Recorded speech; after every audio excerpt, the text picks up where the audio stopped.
Esta é uma linha do tempo de todo o livro de Gênesis. Este primeiro livro da Bíblia é composto por uma série de eventos que, isoladamente, parecem bastante estranhos e aleatórios. Mas quando reunidos, eles formam uma única história sobre duas escolhas que Deus oferece a cada pessoa na Terra. Vamos descobrir quais são essas duas escolhas conforme cada evento da história aparece na linha do tempo, começando com o capítulo 1.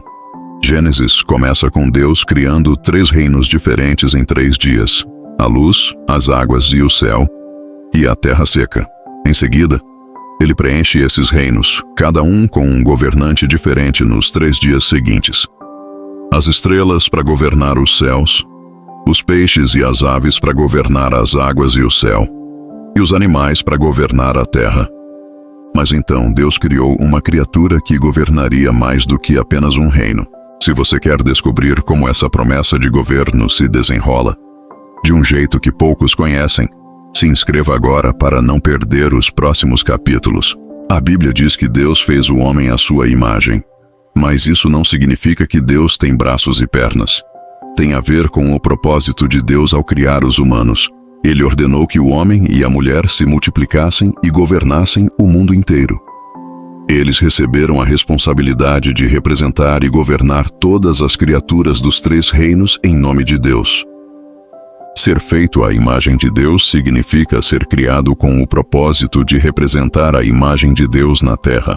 Esse era o plano original de Deus para o mundo, e é por isso que ele descansou no 7º dia. O mundo estava em paz. Mas uma dessas criaturas não estava muito animada em ser governada pelos humanos. Essa criatura não era apenas uma cobra. Era o rebelde espiritual que você conhece como Satanás. Ele convenceu os humanos a se rebelarem contra Deus. Essa rebelião não apenas levou à maldição do mundo e de Satanás, mas também a uma das histórias mais assustadoras da Bíblia. Uma que 99% dos cristãos nunca ouviram na igreja. Os humanos são expulsos da presença de Deus, mas não antes que Deus faça uma promessa a eles. Ele diz que os humanos terão um filho justo que, um dia, esmagará a cobra rebelde, Satanás. Mas não sem que Satanás fira seu calcanhar. Essa promessa parece estranha, mas esta é apenas a primeira de 3 grandes promessas que Deus faz aos humanos no livro de Gênesis. Uma delas já foi cumprida, outra está sendo cumprida agora mesmo enquanto falo. E a última se cumprirá no futuro. Explicarei mais adiante, mas por enquanto vamos para o próximo evento na linha do tempo. O homem e a mulher têm 2 filhos, Caim e Abel, que cresceram ouvindo sobre como seus pais costumavam viver na presença de Deus antes do incidente com a cobra. Eles podiam andar e conversar fisicamente com Deus, mas, como Caim e Abel não podiam fazer isso, decidiram mostrar seu amor a Deus de outra forma, oferecendo presentes. Seus pais devem ter ficado orgulhosos. Talvez pensassem: será que um desses filhos será o filho justo que esmagará a cobra maligna, como Deus prometeu? Mas algo diferente aconteceu. A Bíblia diz que Deus olhou para a oferta de Abel, mas não para a de Caim. Isso enfureceu Caim a ponto de ele matar seu irmão por ciúme. Caim deveria governar sobre seus impulsos malignos, mas, em vez disso, deixou que o mal o controlasse, assim como seus pais deveriam governar sobre a cobra, mas deixaram que ela os controlasse. Deus, porém, mostrou misericórdia a Caim e o deixou viver, apesar de suas más ações. A família de Caim cresceu e se tornou cada vez mais perversa, até que, 8 gerações depois, aconteceu algo inimaginável. Eu mal posso acreditar que isso está na Bíblia, porque é uma das coisas mais assustadoras que você provavelmente ouvirá na vida. Pais, atenção! A Bíblia diz que não apenas a maldade da humanidade era grande na Terra, mas também a maldade dos filhos de Deus. Essa frase é uma referência a anjos no Antigo Testamento. Conforme a humanidade se multiplicava, as mulheres também se multiplicavam, e esses anjos as desejaram para si. Então, eles as tomaram como esposas e tiveram filhos com elas. Eu avisei que ficaria estranho. Como você pode imaginar, esses não eram bebês fofinhos comuns. A Bíblia chama esses híbridos de anjo e humano de nefilins, e eles cresceram como gigantes ferozes. Isso é interessante porque alguns dos textos mais antigos não bíblicos do mundo também falam sobre esses gigantes, como um da antiga Mesopotâmia que descreve um homem gigante chamado Gilgamesh, que era metade homem, metade Deus, e construiu um grande império. Esses impérios antigos retratam os nefilins como heróis, mas a Bíblia descreve esses guerreiros gigantes como parte da grande maldade no mundo daquela época. Porque esses gigantes eram uma abominação para Deus. Além do fato de que queriam se exaltar como deuses, outra razão pode estar relacionada à promessa que Deus fez aos humanos no início, que um dia um filho humano justo esmagaria a rebelião maligna de Satanás. Os nefilins eram uma distorção do plano de Deus para a raça humana. Por isso, ele precisou fazer algo para salvar a humanidade antes que ela se destruísse completamente, e usou um homem comum para isso. A história de Noé construindo um grande barco para sobreviver ao dilúvio levanta muitas perguntas, tanto de ateus quanto de cristãos. Como todos os animais caberiam na arca? Como um homem poderia construir um navio tão grande? Diferente de como a Arca de Noé é retratada em livros infantis, ela provavelmente teria essa aparência. Imagem de uma réplica em tamanho real da arca, baseada nas especificações da Bíblia. Ela teria o tamanho de um navio de carga médio hoje. Muitos estudiosos acreditam que Noé teve entre 55 e 75 anos para construir esse navio gigante, e em nenhum lugar diz que ele não poderia ter contratado ajuda. Além disso, ao contrário do que muitos pensam, a Bíblia não diz que ele colocou 2 de cada animal na arca. Na verdade, diz 2 de cada animal, segundo suas espécies. Isso significa que Noé não precisava trazer lobos e chihuahuas, apenas um casal de canídeos. Graças a mutações genéticas, o chihuahua voltou ao mundo muitos anos depois do dilúvio. Os animais também poderiam ser filhotes, o que facilitaria seu armazenamento no navio. A Bíblia diz que a água veio do céu e da terra, inundando todo o planeta. Deus salvou Noé, sua esposa, seus 3 filhos, suas noras e os animais. Mas o que a maioria não sabe é que um dos filhos de Noé está prestes a fazer algo horrível com seu pai. E provavelmente não é o que você aprendeu na escola dominical. Primeiro, as águas baixam, e Noé oferece um sacrifício a Deus para agradecer por tê-lo salvado. Deus havia salvado a humanidade e só pediu uma coisa: que continuassem a tarefa que ele lhes dera desde o início, espalhar sua imagem por toda a terra.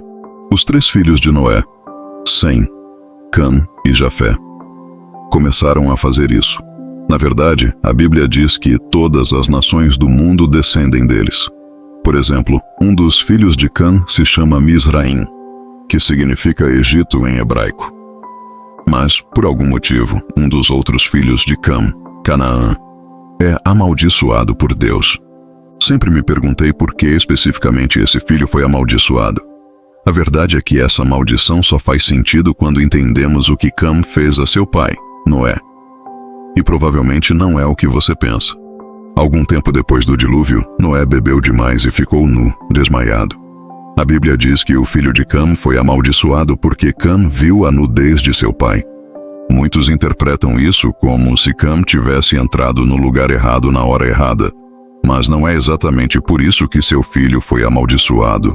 Essa frase também pode ser um idioma hebraico que significa deitar-se com a esposa de outro. E o pai de Cã, Noé, só tinha uma esposa. Então, sim, por que Cã faria algo tão horrível? Naquela época, isso seria uma forma de Cã sinalizar à família que ele era o macho alfa no comando. Mas, se um filho nascesse dessa relação vergonhosa, faria sentido porque aquele filho específico seria amaldiçoado. Canaã se tornaria uma nação com a qual Deus teria que lidar mais tarde. Mas antes, Deus precisa lidar com outra coisa. Em vez de obedecer a Deus e povoar a terra, as nações decidiram construir uma torre, o que deixou Deus muito irritado. Muitos acreditam até ter encontrado o local onde essa torre foi construída. Mas, antes de vermos isso, você precisa entender por que Deus ficou tão bravo com esse prédio alto. Estudiosos concordam que essa torre era um zigurate antigo, um tipo de pirâmide encontrado em quase todas as civilizações antigas. Isso faria sentido se todas as nações estivessem unidas na construção desse mesmo tipo de edifício. Mas veja só, sempre que um zigurate é encontrado, as evidências mostram que ele era usado para apenas uma coisa, um templo de adoração. Só que as nações construindo esse zigurate não estavam interessadas em adorar a Deus. A Bíblia diz que elas o construíram para fazer um nome para si mesmas. Elas estavam adorando pessoas, não aquele que as criou. Por isso, Deus confundiu suas línguas e espalhou as nações. Mas o que aconteceu com esse zigurate gigante? Arqueólogos como Joel Kramer acreditam ter encontrado o local exato onde ele ficava. A Bíblia diz que o lugar desse evento se chamava Babel, origem do nome Babilônia, que mais tarde se tornou um império no atual Iraque. E adivinha o que foi descoberto no Iraque? A fundação do que estudiosos acreditam ser o maior zigurate que já existiu. Você já deve ter ouvido a história da Torre de Babel, mas a maioria não percebe que Deus não apenas confundiu as línguas como punição por não o adorarem, ele também lhes deu algo mais para adorar. Fiquei chocado ao descobrir isso, mas há outra descrição do que aconteceu em Babel no livro de Deuteronômio 32. Diz que Deus deu às nações a sua herança quando dividiu a humanidade. Uma clara referência à dispersão em Babel. Mas qual era essa herança? Deus fixou as fronteiras dos povos conforme o número dos filhos de Deus. Essa frase, de novo, se você se lembra, é uma referência a anjos, como os que se rebelaram antes do dilúvio. Esse trecho está dizendo que, como as pessoas não queriam adorar a Deus, ele as entregou para adorar anjos caídos. Essas nações antigas se referiam a esses seres como deuses, e até esculpiam ídolos para representá-los. Mas um desses adoradores de ídolos estava prestes a ter um encontro com o verdadeiro Deus. Um encontro que levaria a uma nova promessa e a eventos épicos.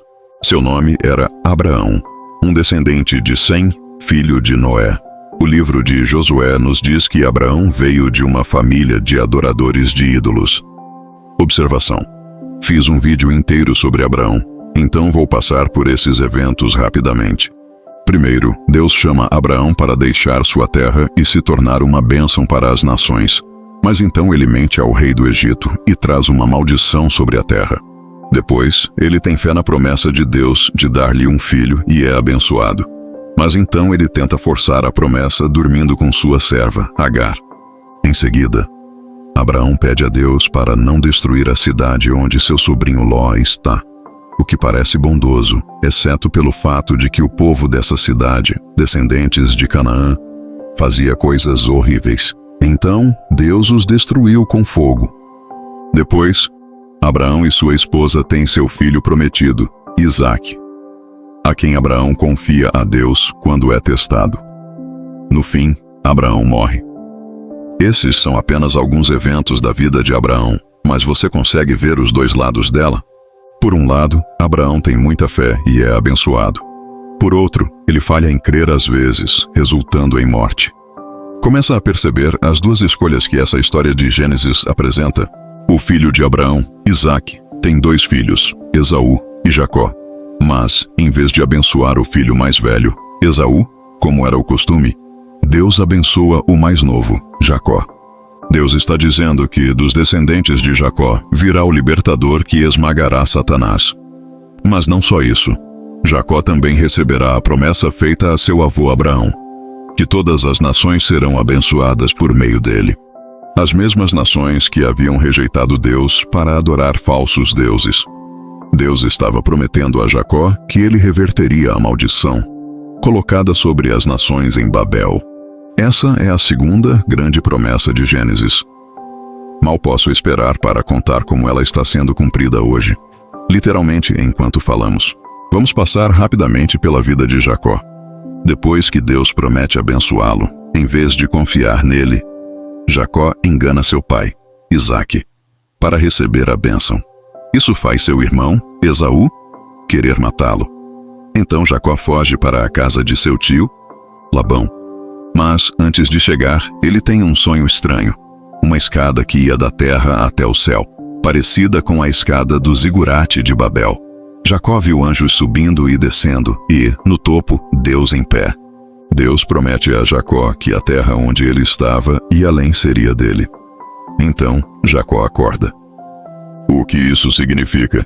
Deus está prometendo que um dia estabelecerá seu reino na terra, nos seus termos, não como em Babel, onde tentaram alcançar o céu com sua torre, e ele usaria um descendente de Jacó para isso.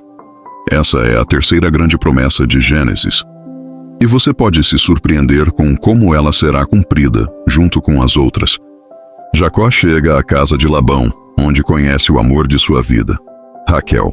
Mas Labão o engana, fazendo-o se casar com sua filha mais velha primeiro e trabalhar 14 anos para ele. Depois que Jacó volta para sua terra, ele vê anjos novamente, mas desta vez não é um sonho. Eles avisam que seu irmão, Esaú, que queria matá-lo antes, está vindo em sua direção. E é aqui que um dos relatos mais estranhos da Bíblia acontece. Um homem aparece à noite e luta fisicamente com Jacó. Quando vê que Jacó não desiste, ele o atinge onde não se deve e desloca seu quadril. Mas Jacó ainda não solta o homem. Veja o que Jacó diz: não te deixarei ir se não me abençoares. Então, o homem o abençoa, mudando seu nome para Israel, que significa aquele que luta com Deus. O nome era adequado, porque esse homem misterioso era a mesma figura que Jacó vira no sonho, em pé acima da terra. Depois da luta, Jacó até diz: vi Deus face a face e ainda estou vivo. No fim, tudo termina bem com Esaú. Mas então os filhos de Jacó enganam uma cidade inteira para se vingar de um homem que machucou sua irmã, Diná. Vamos apenas dizer que muita gente morreu. Ainda não falamos dos filhos de Jacó, mas eles são muito importantes para a história de Gênesis. Ele teve 12 filhos, de 4 esposas diferentes. Esses filhos se tornariam as 12 tribos de Israel. Nome dado a seu pai, que mudou de Jacó para Israel. Mas seu pai tinha um filho favorito, José. Fiquei chocado ao descobrir isso, mas a vida de José é como um resumo de todo o livro de Gênesis. Deixe-me explicar. José tem alguns sonhos na adolescência sobre governar a terra e as estrelas do céu. Isso nos lembra do propósito original de Deus para o homem: governar tudo o que ele criou. Mas os irmãos de José o vendem como escravo por ciúme, parecido com como Caim matou Abel. José é levado para uma terra estrangeira, onde encontra favor entre os egípcios e é abençoado. Assim como Abraão foi chamado para uma terra estrangeira e teve favor entre os cananeus. Mas, nessa história, o favor não dura. A esposa de seu senhor tenta seduzi-lo, mas, em vez de ceder ao pecado, José resiste à tentação. Isso não lembra a promessa de Deus de que um dia alguém viria para esmagar a cobra tentadora, mas não sem ser ferido no calcanhar? E é exatamente isso que acontece em seguida. A esposa de seu senhor convence o marido a jogar José na prisão. Em vez de ser recompensado por sua bondade, ele é punido. Mas é essa punição que resulta em algo incrível. Por meio de uma série de eventos, José conhece o rei do Egito e se torna segundo no comando, encarregado de representar a imagem do rei. Soa familiar? Assim como a família de Noé precisou ser salva do dilúvio, a família de José precisou ser salva da fome em Canaã.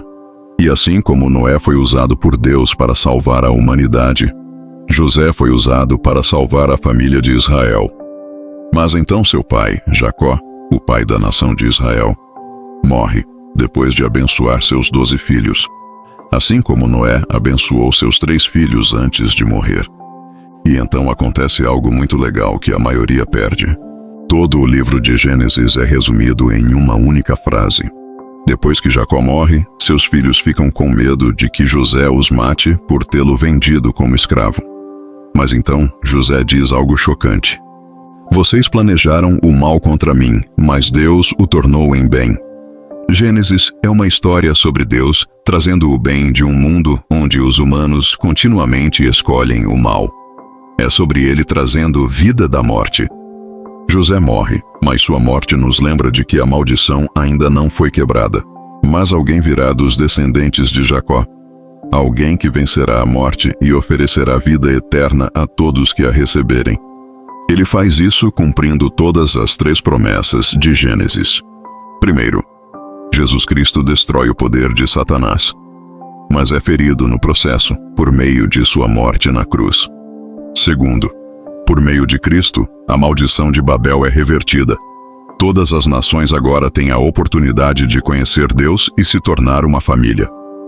Terceiro, Deus prometeu estabelecer seu reino na terra, e isso se cumprirá quando Cristo retornar.